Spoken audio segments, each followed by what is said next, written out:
Estoy seguro de que en algún momento tuviste el corazón roto, tirado en tu cama o sentado en el suelo, llorando o simplemente sintiendo un inmenso vacío en el pecho. Y probablemente lo que hiciste fue sacar tu celular y buscar a ese artista que siempre te acompañó en los momentos de tristeza y dolor. Y quizás, si lo piensas bien, esa voz que te sostuvo en tus peores noches era una voz femenina. A lo mejor ese artista realmente haya sido una artista.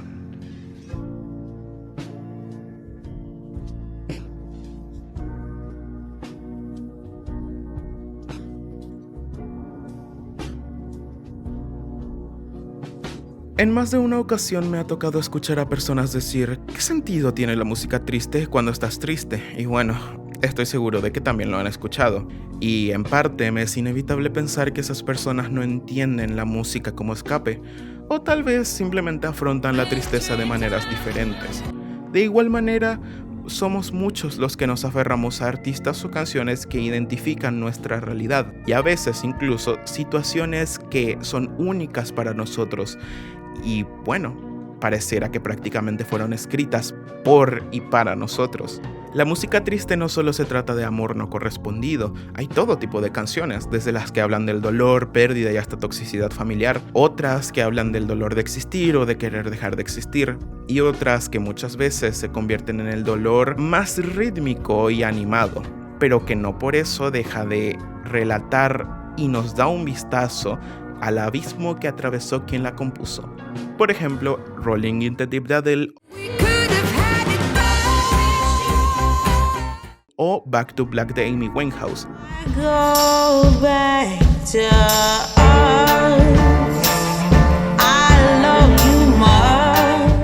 La tristeza puede ser embellecida con ritmos o voces que no necesariamente tienen que buscar quebrarte desde el principio.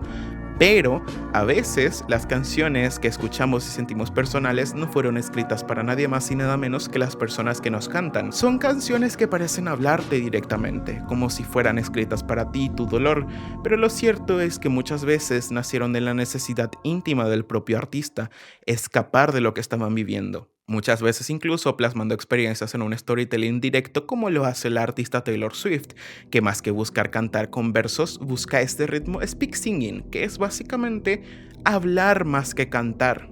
Y de hecho lo hace en la mayoría de sus canciones más tristes. En ocasiones, esas canciones nacieron como un habla introspectiva que conectó inesperadamente con alguno de nosotros. Y por alguna razón, la mayoría de las artistas que nos tocan el corazón son, bueno, mujeres. ¿Coincidencia? No lo creo. Probablemente ahora más de uno saltará a la caja de comentarios a decirme que ellos escuchan cantantes masculinos y que les encanta sentir tristeza con ellos y sus voces acompañándolos. Lo cual realmente está bien. Y pues ya, está bien. Y sí, hay hombres que lo logran y nuevamente, está bien.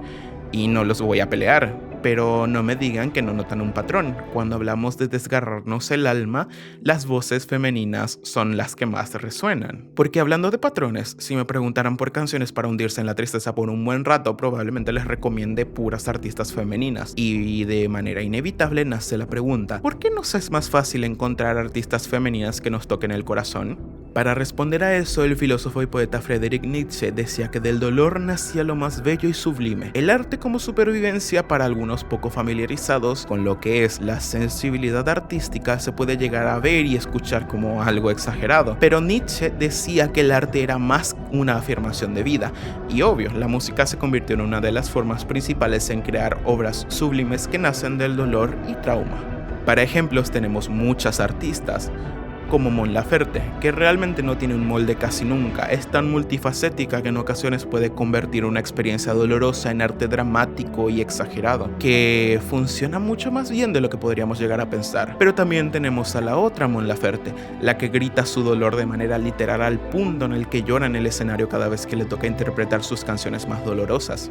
Y claro, cuando hablamos de la tristeza convertida en música es imposible no mencionar a la artista Billie Eilish, artista que si bien se ha distanciado un poco de la música más dolorosa al menos por ahora, sus experiencias y canciones fueron y siguen siendo la curita en el corazón de muchos de nosotros. Lana del Rey es otra cara más de la moneda en cuanto a lo que se puede interpretar como tristeza, pues mientras los anteriores ejemplos usaban más la crudeza o incluso lo rítmico, Lana usa la tristeza mezclada con un poco de sensualidad y una pincelada de estética hollywoodense atemporal, que logra dar un toque completamente diferente a lo que se puede percibir como canción triste. Lana convirtió la tristeza en glamour decadente, en un paisaje donde sufrir también puede ser hermoso.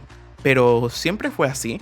Pareciera que hoy estamos tan acostumbrados a las canciones dolorosas interpretadas por mujeres que me es imposible pensar. ¿Desde hace cuánto tiempo realmente existe esa expresividad? Hildegard von Bingen es el nombre de una santa alemana del siglo XII, una monja que escribía cantos litúrgicos que, si bien trataban de una tristeza diferente a la romántica, iban realmente más hacia la melancolía. Hildegard buscaba expresar el sufrimiento, el pecado y pérdida e incluso el anhelo espiritual, cosa que como datazo de color fue considerado radical para la Edad Media, pues ella era mucho más que solo una monja cualquiera. Hoy en día se sabe según fuentes teológicas e históricas que ella fue de todo: compositora, filósofa, médica y hasta profetista. Una auténtica enciclopedia humana en hábito durante la plena Edad Media. Y así, esta mujer dio el primer paso de lo que se consideraría la forma reconocible de arte dramático femenino, y lo hizo de la única manera en la que se les permitía a las mujeres de ese entonces: la religión. Usó la religión para hablar del sufrimiento y anhelos con melancolía pura. Y así, de mano de la religión, Hildegard abrió puertas que siglos después se convertiría en una tradición: las mujeres cantando su propio dolor. Porque sí, esto apenas es el comienzo, pues nos aventuraremos a una larga cadena de mujeres brillantes que caminaron para que otras pudieran correr. Hildegard fue de las primeras de las que se tiene registro, y quedan muchas más por visitar. Antes de pasar con ejemplos más modernos, me es imposible no meter una mención honorífica a Barbara Strozzi, compositora y cantante barroca, que, by the way, si prestaron atención en clases de literatura, el término barroco ya les sonará de algo.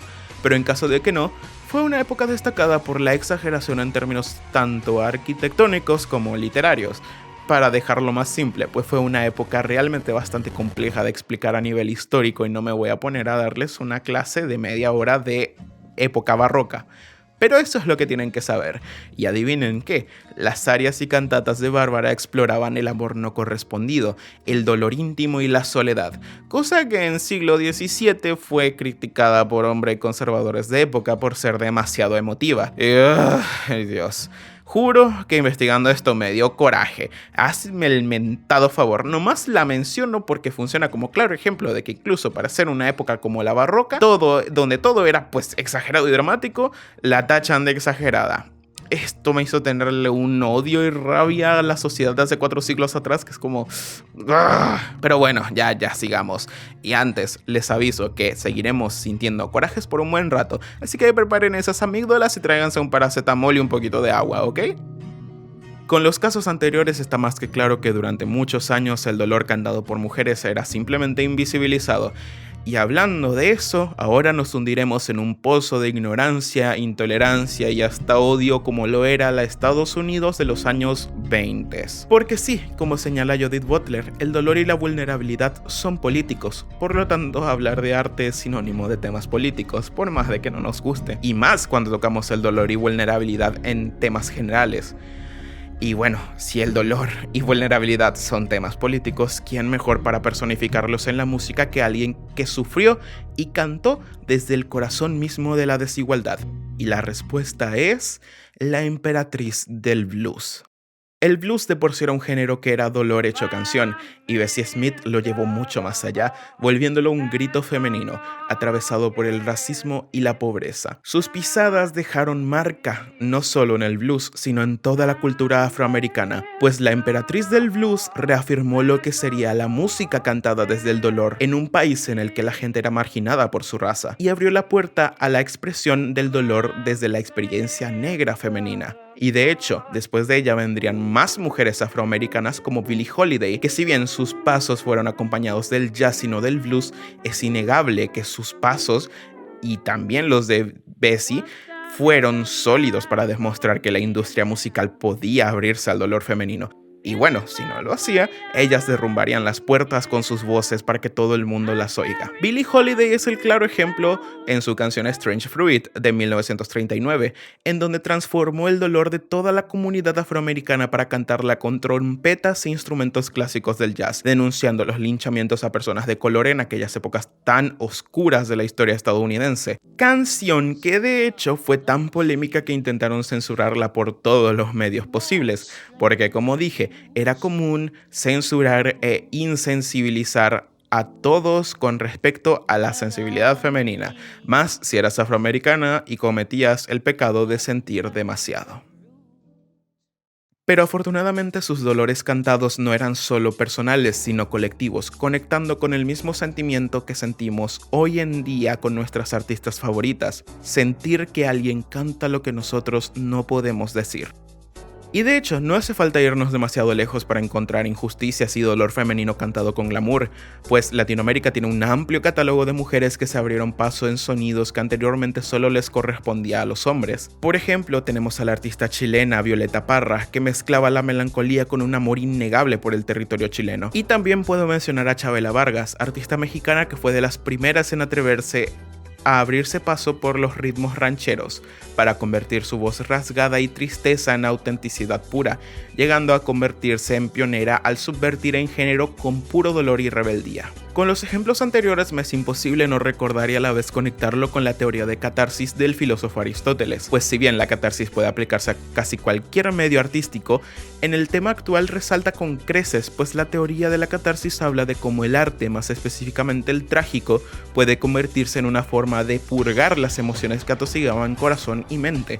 De hecho, si nos lo ponemos a pensar un poco, también conecta con nuestra propia conexión con las canciones favoritas, pues nos sentimos liberados cuando escuchamos canciones que encarnan nuestro dolor, porque nos ayuda a no solo asimilar el dolor y procesarlo, sino que nos lleva hacia un proceso catártico en el que muchas veces podemos llegar a sentir que la tristeza se va. Lo mismo que podía llegar a sentir Chabela, Bessie Smith o Billie Holiday lo podemos transportar en Mitski, Amy Winehouse, Fiona Apple, Adele, Billie Eilish, etc. Fueron estas mujeres y muchas más que no he mencionado las que dieron pasos fuertes para que en un futuro no muy lejano otras pudieran seguir el legado de convertir el dolor en arte. Al inicio de este video les comentaba sobre unas cuantas artistas femeninas contemporáneas, pero ahora vamos a ahondar en profundidad en lo que las hace tan especiales y el cómo han ido evolucionando.